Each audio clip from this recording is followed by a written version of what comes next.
Hello friends, welcome है आप सबका आपके अपने चैनल पे जॉबसलर 247 पे। आज के इस वीडियो में हम डिस्कस करेंगे जो मच अवेटेड एग्ज़ाम कैलेंडर था वो रिलीज़ कर दिया गया जेकेएसबी के द्वारा। इसमें हम डिस्कस करेंगे जो JKSB wildlife guard, veterinary pharmacist, stock assistant और आपको पता है कि एसआई फाइनेंस का एग्ज़ाम जून में चला गया।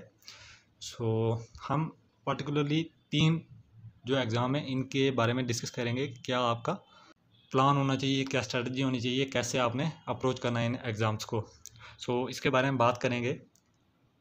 आई नो कि आप सब ने ये कैलेंडर देख लिया होगा और बहुत सारे वीडियोज़ इस पे देख लिए होंगे। इस वीडियो में हम डिस्कस करेंगे कि wild life guard, veterinary pharmacist और स्टॉक असिस्टेंट ये मच अवेटेड एग्ज़ाम है और इनके बारे में क्या स्ट्रेटजी आपकी रहेगी, इसके बारे में डिस्कस करेंगे। चलिए वीडियो को स्टार्ट करते हैं। यहाँ पे आप देख सकते हो एनेक्सर ए में ये नोटिफिकेशन आपको हमारे टेलीग्राम चैनल पे मिल जाएगा, बट पहले वीडियो को कंप्लीट देख लेना, उसके बाद जाके आप इसको रीड कर सकते हो। एनेक्सर ए, बिकॉज वीडियो बहुत बेनिफिशियल होने वाली है आपके लिए। जो बच्चे स्किप कर देंगे, अगर करना चाहते हो स्किप कर सकते हो, कोई इशू नहीं है, बट आपका ही लॉस होगा, मेरा कुछ नहीं जाएगा। सेकेंड नंबर पे हम यहाँ पे डिस्कस करते हैं। यहाँ पे बहुत सारी पोस्ट हैं, एक दो पोस्ट नहीं, बहुत सारी पोस्ट यहाँ पे आप देख सकते हो। Wild life guard much awaited जो एग्ज़ाम था उसकी डेट अनाउंस हो चुकी है। 29 मई को एग्ज़ाम है, ये आप सबको पता चल गया होगा। अब बहुत सारे बच्चे कंफ्यूज हैं, जैसा कि मैंने आपको बताया था पहले वीडियोज़ में कि आपका एग्ज़ाम हो सकता है मई एंडिंग में। अब बहुत सारे बच्चे इस बात को लेके कंफ्यूज हैं। मिसकंसेप्शन उनके बीच में ये है कि आपका जो रिटन एग्ज़ाम है वो पहले होगा या फिज़िकल पहले होगा। आपकी जानकारी के लिए मैं आपको बता दूं, मैंने पहले भी बहुत बार आपको बताया है कि आपका जो नोटिफिकेशन आया था उसमें क्लियरली ये मेंशन किया हुआ था कि आपका जो फिज़िकल है वो पहले होगा, देन उसके बाद आपका रिटन एग्ज़ाम होगा। अब यहाँ पे प्रॉब्लम ये है कि इसमें सिर्फ मेंशन किया हुआ है एग्ज़ाम कब होगा आपका, ये मेंशन किया हुआ है, डेट मेंशन की हुई है, स्पेसिफिक डेट आपको दे दी गई है। अब मेन ये है कि आपका जो रिटन एग्ज़ाम होगा उसकी डेट आपको कंफर्म हो गई। अब जो आपका फ़िज़िकल टेस्ट होगा वो 90% चांस है कि पहले ही होगा। आप मान के चलो कि आपका रिटन एग्ज़ाम जो है बाद में होगा और फिज़िकल पहले होगा, बिकॉज अकॉर्डिंग टू नोटिफिकेशन आपका फ़िज़िकल पहले होना था और उसके बाद रिटन होना था। अब इसमें ये एग्ज़ाम कैलेंडर है, सारे एग्ज़ाम्स की यहाँ पे डेट अनाउंस कर दी गई है। यहाँ पे जो फिज़िकल टेस्ट है या कोई और एग्ज़ाम है जैसे जूनियर असिस्टेंट वगैरह, उनका जो टेस्ट होता है, टाइपिंग टेस्ट वगैरह जो भी हैं, वो टेस्ट की अलग से डेट्स अनाउंस होंगी। पर्टिकुलर एक नोटिफिकेशन आएगा, उसमें अनाउंस कर दी जाएंगी।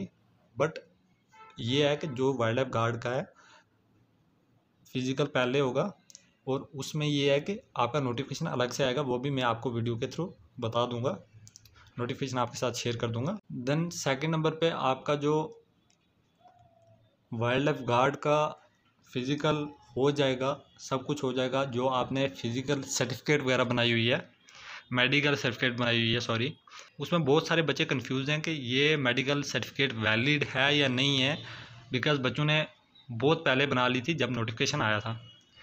आपके लिए मैं ये कहूँगा कि अभी नोटिफिकेशन आउट नहीं हुआ है कि आपकी जो मेडिकल सर्टिफिकेट चाहिए फिज़िकल में उसकी क्या डेट्स होनी चाहिए और कितने टाइम तक वो वैलिड रहेगी।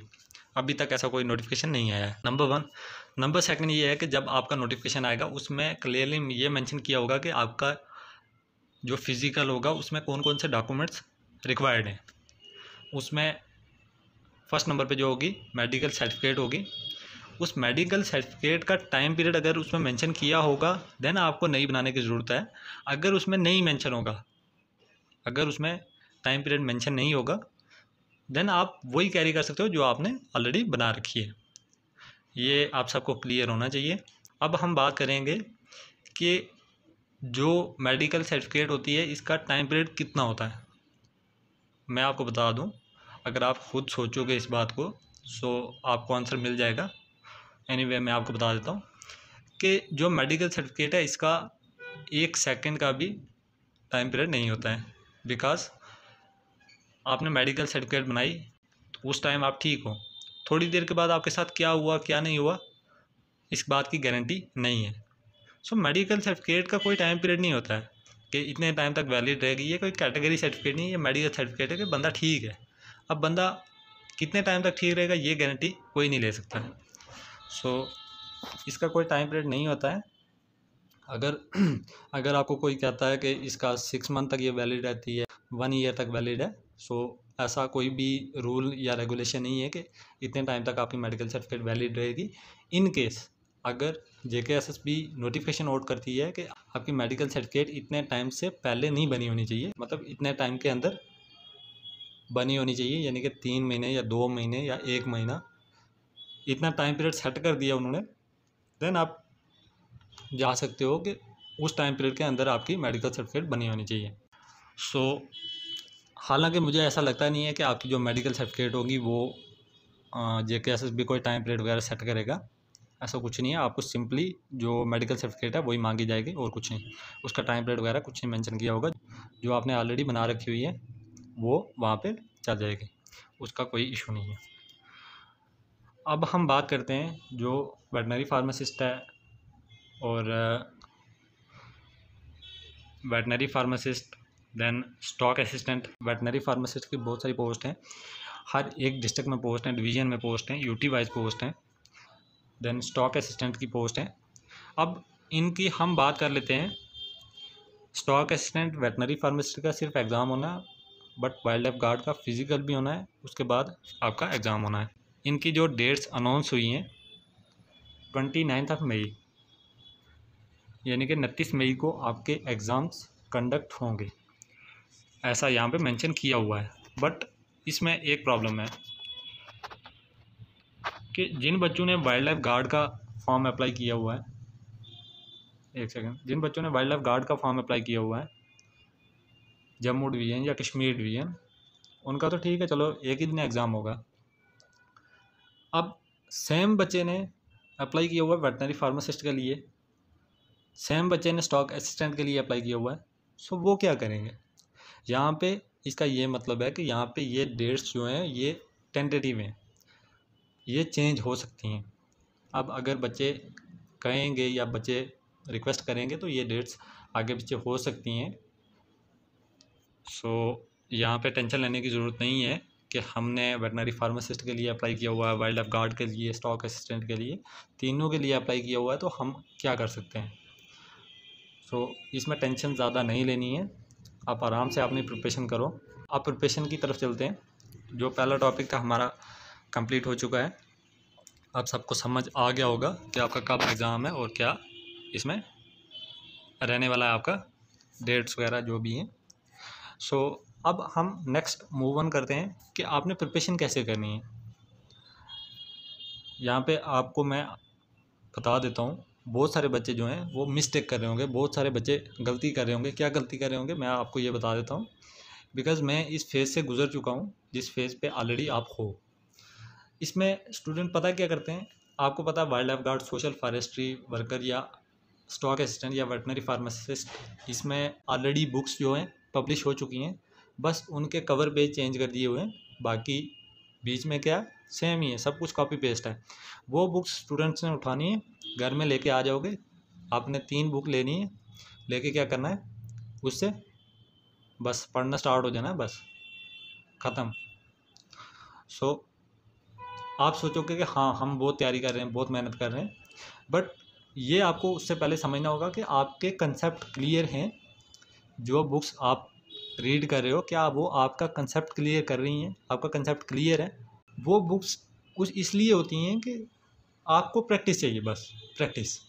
प्रैक्टिस इन द सेंस कि आपके सारे डाउट्स क्लियर हैं, आपने हिस्ट्री पढ़ रखी है, आपने जियोग्राफी पढ़ रखी है, आपका जो सिलेबस है उसकी डेप्थ आपको पता है कि इस टॉपिक में क्या क्या आता है। सो उसके जो क्वेश्चन है MCQ वो प्रैक्टिस कर सकते हो उनसे, एक बेनिफिट उनका ये हो सकता है। But maximum number of questions जो होते हैं वो उन पे रॉन्ग मार्क किए होते हैं, बिकॉज कॉपी पेस्ट वाला काम होता है, वहाँ पे कोई स्पेशलाइज्ड नहीं बैठता है बुक बनाने के लिए। सो कोई भी कॉपी पेस्ट करके वहाँ पे बुक पब्लिश कर देते हैं। सो यहाँ पे ये एक रहता है कि वहाँ पे जो क्वेश्चन है वो बहुत ज़्यादा रॉन्ग मार्क किए होते हैं। जैसे कि एक क्वेश्चन का आंसर होगा बी, आपके अकॉर्डिंग बी आंसर है और उसका आंसर भी बी है, वहाँ पे आगे जो है वो डी दिया हुआ है। सो आप क्या करोगे, आप कंफ्यूज हो जाओगे। सो जब एग्ज़ाम में वो क्वेश्चन आएगा तो आप क्या मार्क करोगे उसको, बिकॉज बुक पे हम जो भी पढ़ते हैं हम यकीन करते हैं कि ये सही है, भले ही हम गलत हों बट ये सही है। सो ऐसा चल रहा है, बहुत सारे बच्चे ऐसी प्रिपरेशन कर रहे हैं। पीछे आपका जो JKSB सब इंस्पेक्टर एग्ज़ाम हुआ है उसमें मैंने बहुत सारे बच्चों को गाइड किया था। ऑनलाइन मैंने गाइड नहीं किया बट ऑफलाइन मैंने उनको गाइड किया था कि आपने कैसे प्रिपरेशन करनी है और आपका क्या प्लान होना चाहिए, क्या स्ट्रेटजी होनी चाहिए। उनको मैंने स्टेप बाय स्टेप सारा कुछ समझाया, यानी कि एक से 1.5 महीने पहले मैंने उनको कंप्लीट बताया कि आपकी क्या स्ट्रेटजी रहनी चाहिए। मैंने कहा कि आपको जो स्ट्रेटजी है वो लिमिटेड रख के और उसको कैसे कवर करना है, मैंने उनको पूरा प्लान बना के बताया। सो उन कैंडिडेट्स ने मैक्सिमम नंबर ऑफ़ कैंडिडेट्स जो थे उन्होंने 100+ स्कोर किए, 100+, 110 चले गए, 120 चले गए और मैक्सिमम जो कैंडिडेट्स हैं 90 अबव भी हैं, उससे नीचे कोई नहीं है। सो जैसे ही मैंने उनको स्ट्रेटजी बताई थी, जैसा उनको करने को कहा था, जिन बच्चों ने वैसा ही किया वो 100+ चले गए। जिन बच्चों ने थोड़ी बहुत मिस्टेक की, आगे पीछे चेंज किए, वो 90 अबव है, 90 से नीचे कोई नहीं है। सो मैंने खुद उनकी आंसर कीज़ वगैरह मार्क की, देखा, उनके साथ मैं मिला, इंटरेक्ट किया कि कितने मार्क्स, कितने स्कोर बन रहे हैं। सो मुझे भी खुशी हुई कि मैंने जो उनको बताया, जो गाइड किया, कहीं ना कहीं उनको हेल्प हुई उसमें। अब वो फिज़िकल वगैरह की प्रिपरेशन कर रहे हैं। वैसे ही मैं आपको जो वाइल्ड लाइफ गार्ड वाले हैं इनको गाइड करूँगा। मैं ऑनलाइन वीडियो एक लेके आऊँगा जिसमें स्पेशली हम वाइल्ड लाइफ गार्ड की बात करेंगे। सेकंड नंबर पे हम जो वेटनरी फार्मासिस्ट है इसके बारे में बात करेंगे। बात इन द सेंस कि हम आपका सिलेबस क्या है और आपके सोर्सेज क्या होने चाहिए, आपकी अप्रोच क्या होनी चाहिए। देखिए आपका एग्ज़ाम जो है उसको 2 महीने हैं, आप मान के चलो 29 मई को आपका एग्ज़ाम है। 2 महीने लगभग मान के चल सकते हो, 2 महीने बहुत टाइम है। अगर आपको जो स्ट्रेटजी मैं बताऊंगा उस स्ट्रेटजी पे आप चलोगे, आपको कोई नहीं रोक सकता आपका एग्ज़ाम क्रैक करने से। अगर जो बंदा वाइल्ड लाइफ गार्ड की प्रिपरेशन कर रहा है उसका वेटनरी फार्मासिस्ट और स्टॉक असिस्टेंट तीनों एग्ज़ाम इजीली क्रैक हो जाएंगे। हम तीनों के बारे में डिस्कस करेंगे, veterinary pharmacist, wild life guard और स्टॉक असिस्टेंट। इन एग्ज़ाम्स की बहुत ज़्यादा रिक्वेस्ट आई हैं और नंबर ऑफ़ कैंडिडेट्स हमारे साथ इन एग्ज़ाम्स के रिलेटेड जुड़े हुए हैं। सो आपने क्या करना है, इस वीडियो में अगर मैं स्ट्रैटेजी डिस्कस करना स्टार्ट हो गया तो बहुत सारे बच्चे क्या होंगे, वीडियो को छोड़ के चले जाएंगे, वीडियो बहुत ज़्यादा लंबी हो जाएगी। बट इसमें क्या है कि हम पर्टिकुलर एग्ज़ाम के अकॉर्डिंग डिस्कस करेंगे। फर्स्ट हम लेंगे वाइल्ड लाइफ गार्ड का, देन वेटनरी फार्मासिस्ट, उसके बाद स्टॉक असिस्टेंट का, कि आपका सिलेबस क्या है, आपके क्या सोर्सेज होने चाहिए, कौन सी बुक आपने रीड करनी है और मोस्ट इम्पॉर्टेंट कौन सी बुक्स आपने रीड नहीं करनी है और क्या आपने रीड नहीं करना है। बिकॉज रिसोर्सेज बहुत ज़्यादा हैं, नंबर ऑफ़ रिसोर्सेज पड़े हुए हैं। आपका माइंड कहेगा हाँ मैं ये भी पढ़ लेता हूँ, मैं ये भी पढ़ लेता हूँ, मैं वो भी पढ़ लेता हूँ, बट ऐसा पॉसिबल नहीं है कि आप एग्ज़ाम के दिनों में रिकॉल कर पाओ उसको या उसको रिवाइज़ कर पाओ। रिसोर्सेज लिमिटेड रखने हैं, उतने ही रखने हैं जितने आप लास्ट मोमेंट पे रिवाइज़ कर पाओ। और आपको पूरा एग्ज़ाम जो है, पूरा जो आपका एग्ज़ाम है वो 100% आप अटेम्प्ट करके आओ। और पूरी स्ट्रेटजी आपने कैसे प्रैक्टिस करनी है और क्या आपके रिसोर्सेज वगैरह रहने चाहिए। हमारे चैनल पे ऑलरेडी वाइल्ड लाइफ गार्ड के रिलेटेड मैंने क्वेश्चन सीरीज़ चला रखी है, उसमें आई थिंक 8 से 9 पार्ट ऐड हो चुके हैं। सो वो आपकी प्रैक्टिस है, वो आपका मेन रिसोर्स नहीं होना चाहिए, वो आपकी प्रैक्टिस है। उससे अगर आप कहोगे कि हम यही करेंगे इससे सारे क्वेश्चन आ जाएंगे, ऐसा पॉसिबल नहीं है। कोई भी ये गारंटी नहीं दे सकता कि जो वो आपको पढ़ा रहा है या रिसोर्सेज आपको बता रहा है, जैसे कि कोई PDF दे दी, क्वेश्चन बैंक दे दिया, उससे सारे क्वेश्चन मे भी आते हों बट आपका अगर कंसेप्ट क्लियर होगा, आपको कंप्लीट उसके बारे में नॉलेज होगी, आप इजीली आंसर कर पाओगे। वो जो सीरीज़ है वो आपका सप्लीमेंट है, वो आपका मेन सोर्स नहीं है। आपने क्या करना है कि पहले अपना सिलेबस उस पर फोकस करना है, आपका जो रिसोर्सेज है मेन उन पे फोकस करना है जो आपके कंसेप्ट क्लियर करें। उसके बाद जब आपके क्वेश्चन प्रैक्टिस करने की बारी आएगी, तब आपने क्या करना है, जो वीडियोस हमने अपलोड की हुई हैं उन पे जाके प्रैक्टिस कर सकते हो आप। उस पर आपको बहुत सारे क्वेश्चंस मिल जाएंगे। वो टारगेट अब मैंने रखा हुआ है 1000 क्वेश्चंस का। सो 1000 क्वेश्चंस की पूरी PDF भी आपको मिल जाएगी और वीडियोस भी मिल जाएंगी। आप प्रैक्टिस करते रहना। बट उससे पहले ये है कि अगर आप सीरियस हो, एग्ज़ाम क्रैक करना चाहते हो, सो आपको क्या करना है, जो वीडियो मैं अपलोड करूँगा वाइल्ड लाइफ गार्ड की, वेटनरी फार्मासिस्ट की और स्टॉक असिस्टेंट की, इन तीनों की जो स्ट्रेटजी मैं डिस्कस करूँगा उन वीडियोज़ को कंप्लीट देखना है। और जो मैंने बताया होगा उन वीडियोज़ में वो कम्प्लीटली आपने फॉलो करना है। अगर आप फॉलो करोगे आपको कोई नहीं रोक सकता सिलेक्शन लेने से। अगर आप सिलेक्शन लेना चाहते हो, अगर आप सीरियस हो, तभी उन वीडियोज़ को फॉलो करना और जो मैं बताऊंगा उसको फॉलो करना। बिकॉज़ क्या होता है कि बहुत सारे कैंडिडेट्स क्या कहते हैं, एंड में क्या कहेंगे, हाँ हमने फॉलो किया था बट ये हेल्पफुल नहीं हुआ। मैं आपको बताऊंगा जब आपका एग्ज़ाम होगा, एग्ज़ाम का जो पेपर होगा, पेपर में जितने भी क्वेश्चन होंगे, जो स्ट्रेटजी मैं डिस्कस करूंगा उसी स्ट्रेटजी में से ही होंगे, जो रिसोर्सेज मैं आपको बताऊंगा उनमें से ही होंगे। उससे बाहर अगर कोई भी हुआ आप मुझे आके पकड़ना। सो अगर आपका एग्ज़ाम नहीं क्रैक हुआ आप मुझे आके पकड़ सकते हो। सो ये मैं आपको कम्प्लीटली, आप मुझ पर ट्रस्ट कर सकते हो कि मैं आपको जो गाइडेंस दूंगा वो प्रॉपर गाइडेंस दूंगा। आपको कोई कहीं जाने की ज़रूरत नहीं है, किसी दूसरे रिसोर्सेज पे जाने की ज़रूरत नहीं है कि आपको क्या पढ़ना है और क्या छोड़ना है। मैं आपको कम्प्लीटली बताऊंगा। बहुत सारे क्रैश कोर्सेज वगैरह चल रहे हैं, अगर आप ज्वाइन करना चाहते हो देन कर सकते हो आप। सो मैं यहाँ पे ये सजेस्ट करूँगा यार, इतना डिफ़िकल्ट एग्ज़ाम नहीं है कि आपको क्रैश कोर्सेज या कोई किसी एक टीचर को फॉलो करना चाहिए तो तभी आपका एग्ज़ाम क्रैक होगा। कुछ नहीं है। इवन JKSB सब इंस्पेक्टर का एग्ज़ाम अगर स्टूडेंट खुद पढ़ के क्रैक कर सकते हैं, सेल्फ स्टडी करके क्रैक कर सकते हैं, सो कोई भी एग्ज़ाम आप क्रैक कर सकते हो। ऐसा कुछ नहीं है, ये सिर्फ एक हवा बना हुआ है कि कोचिंग लोगे आपका एग्ज़ाम क्रैक होगा, ऐसा कुछ नहीं होने वाला है। एट द एंड आपकी जो मेहनत है आपको खुद ही करनी पड़ेगी, तभी आपका एग्ज़ाम क्रैक होगा।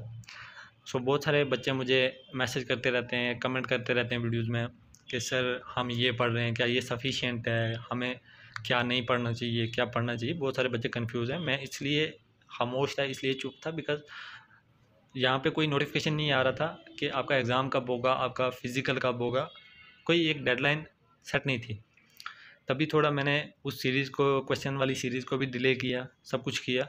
बट अभी क्या है, हम कंटिन्यू कर सकते हैं। जो भी आपके रिसोर्सेज होंगे, जो भी अपडेट्स होंगे, वो टाइम टू टाइम मैं आपको देता रहूँगा। आपको एक काम करना है, आपको इस चैनल को सब्सक्राइब करना है, फ्री ऑफ कॉस्ट है। आपको सेकंड नंबर पे क्या करना है, बेल आइकन को प्रेस करके ऑल पे क्लिक कर देना है। उसके बाद मैं जो भी वीडियो अपलोड करूँगा वो आप तक पहुँच जाएगी।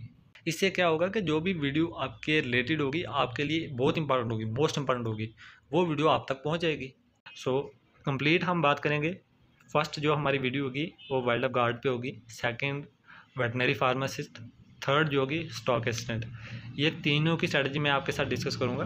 और मैं ये भी बताऊँगा, अगर कोई बच्चा वाइल्ड लाइफ गार्ड की प्रिपरेशन कर रहा है, मेन उसको टारगेट कर रहा है, उसके साथ साथ वो बाकी जो 2 एग्ज़ाम्स हैं, जितने भी एग्ज़ाम्स हैं, उनको कैसे अप्रोच कर सकता है।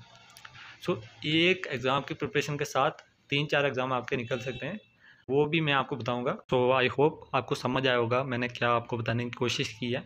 मैंने बहुत कुछ आपको बताने की कोशिश की है, आप कितना समझते हो वो आप पे डिपेंड करता है। अगर कहीं कुछ समझ नहीं आया आप कमेंट करके पूछ सकते हो। अगर वीडियो में कोई भी बात ऐसी है जो आपको ठीक नहीं लग रही है, आपको लग रहा है कि इसको चेंज करना चाहिए, सो आप वो भी हमें सजेशन दे सकते हो। सो अगर आप सीरियस एस्पिरेंट हो, जो कि हो आप सिलेक्शन लेना चाहते हो 2022 में, देन आप फॉलो कर सकते हो हमारे चैनल को। सो हम आपको कंप्लीट और प्रॉपर वे में गाइड करेंगे। मैं कंप्लीटली आपको गाइड कर दूंगा कि आपको क्या करना है और क्या नहीं करना है। जब एग्ज़ाम होगा ना, एग्ज़ाम जब आपके सामने होगा, आप वहाँ पे टिक टिक कर रहे होंगे, मार्क कर रहे होंगे आपने आंसर्स को बिना सोचे। उस दिन मैं सोचूंगा कि जो मैंने मेहनत की है वो सक्सेसफुल है, और जो जैसे मैंने कैंडिडेट्स को गाइड किया उन्होंने वैसा ही किया, और एक खुशी होगी, मुझे भी खुशी होगी, आपको भी खुशी होगी, जब सिलेक्शन होगी आपके परिवार वालों को भी खुशी होगी। सो आप फॉलो कर सकते हो। आप बहुत सारी मिस्टेक्स आप भी कर रहे हो, मुझे पता है बहुत सारे कैंडिडेट्स मिस्टेक कर रहे हैं, इतना मैं जानता हूँ अच्छे से। सो आप एक बार वो वीडियोस चेकआउट कर लेना जो वीडियोस आने वाली हैं। सो उसके बाद आप देख लेना कि आप कहाँ पे गलती कर रहे हो और क्या स्ट्रेटजी आपकी होनी चाहिए। एट द एंड मैं यही कहूँगा कि मेहनत करो, अपनी तरफ से पूरे एफर्ट्स डाल दो। जो आपका एग्ज़ाम, कोई भी एग्ज़ाम आपका आता है वो आपकी हेल्प करता है, आपको 10 कदम आगे लेके जाता है, पीछे नहीं ले जाता है। जो आपकी किस्मत में लिखा होना वही है, बट अपनी तरफ से आप जितनी मेहनत करोगे, अपने कंसेप्ट जितने क्लियर करोगे, वो आपको हेल्प ही करेंगे, आपको पीछे नहीं लेके जाएंगे, आगे ही लेके जाएंगे। सो इस वे से आपको अपनी प्रैक्टिस करनी चाहिए। और अगर आपकी क्वालिफ़िकेशन मिनिमम है, आप ग्रेजुएशन वगैरह नहीं कर रहे हो, ग्रेजुएट वगैरह नहीं हो, सो आपको यही एग्ज़ाम जो हैं क्रैक करने हैं, और पूरी जो जान है इन पे लगा देनी है, पूरी मेहनत करनी है, अच्छे से प्रिपरेशन करनी है। और जो आपका फिज़िकल है, फिज़िकल के लिए थोड़ा अपना स्टेमिना बना के रखो, डाइट वगैरह अच्छी रखो, बिकॉज़ 25 किलोमीटर 4 आवर में कंप्लीट करना पॉसिबल नहीं है। बहुत सारे कैंडिडेट्स जो हैं इतना नहीं चल पाते हैं, हमारा लाइफस्टाइल ही ऐसा हो गया कि हम चल ही नहीं सकते। सो आपको थोड़ा बहुत चलना चाहिए, थोड़ा बहुत अपनी एक्सरसाइज वगैरह और अपनी डाइट मेंटेन रखनी चाहिए, ताकि आपका स्टेमिना बना रहे और आप इतना लंबा जो डिस्टेंस है वो कवर कर पाओ। इतना ज़्यादा मुश्किल भी नहीं है, इतना ज़्यादा इजी भी नहीं है। आपको पता है बहुत ज़्यादा गर्मी होगी, आपका जो फिज़िकल टेस्ट होगा वो दिन के टाइम पे होगा, कितनी ज़्यादा गर्मी होगी और कितना ज़्यादा टेम्परेचर हाई होगा जम्मू में या श्रीनगर में या आपकी डिस्ट्रिक्ट में, कितना ज़्यादा उसका टेम्परेचर हाई होगा आप सोच भी नहीं सकते हो। सो इसलिए थोड़ा बहुत आपको चलना चाहिए, थोड़ा बहुत आपको फिट रहना चाहिए, एक्सरसाइज करते रहना चाहिए, थोड़ी डाइट अपनी अच्छी रखो, जो भी अपनी बैड हैबिट्स हैं उनको थोड़ा सा अवॉइड करो। इससे क्या होगा कि आपका जो फिज़िकल है उसकी प्रिपरेशन भी हो जाएगी, और साथ में क्या होगा कि आपकी जो हैबिट्स हैं, जो आपका लाइफस्टाइल है वो चेंज हो जाएगा। सो ओवरऑल आपको बेनिफिशियल रहेगा। सो एट द एंड जिन बच्चों को सिलेक्शन लेनी है वो सब्सक्राइब कर लेना और वीडियोज़ को देख लेना एक बार। उसके बाद आपकी जो स्ट्रैटेजी मैं बताऊंगा उस स्ट्रैटेजी को कम्प्लीटली फॉलो करना। अदरवाइज़ आपकी जो, अगर आप डिस्ट्रैक्ट हो गए इस टाइम पे, अगर आप डिस्ट्रैक्ट हो गए देन आपकी सिलेक्शन भूल जाओ। और आगे भी बहुत सारी पोस्ट आने वाली हैं, बहुत सारी पोस्ट आएंगी, बट आप इसके लिए प्रिपरेशन कर रहे हो, अगर इसमें सिलेक्शन नहीं ले सकते तो उनमें क्या लोगे, अगर इसकी तैयारी नहीं कर सकते उनकी क्या करोगे। आपको ये कंफर्म नहीं है कि ये एग्ज़ाम कितना डिले होके उसके बाद हो रहे हैं, वो एग्ज़ाम आपको पता है कि टाइम पे होंगे, 2 4 5 साल भी लग सकते हैं उनको। आपको पता है कि जो JKSSP क्लास 4th की जो चल रही थी रिक्रूटमेंट, पहला नोटिफिकेशन था, पहली एडवर्टाइजमेंट थी, सो आज तक वो चल ही रही है, अभी उसका कोई दी एंड नहीं आया है। सो बहुत सारे कैंडिडेट सफ़र कर रहे हैं उसकी वजह से भी। सो आपको क्या करना है कि जो आपके सामने है उसी में टूट पड़ो, जो आपका आने वाला है उसके लिए मत सोचो कि क्या आएगा और क्या नहीं आएगा, उसके बारे में बाद में बात करना, बट जो आपके सामने है उसके लिए अच्छे से प्रिपरेशन करो और अपनी सिलेक्शन जो है वो ले लो। सो आई थिंक वीडियो बहुत ज़्यादा लंबी हो गई है, सो रखते हैं आज की वीडियो यहीं तक। सो मिलते हैं एक नई वीडियो में, और जो आपकी स्ट्रेटजी वगैरह है वो डिस्कस करते हैं। तो चलिए मिलते हैं नेक्स्ट वीडियो में। Till then bye bye, love you all, thank you so much for watching till here.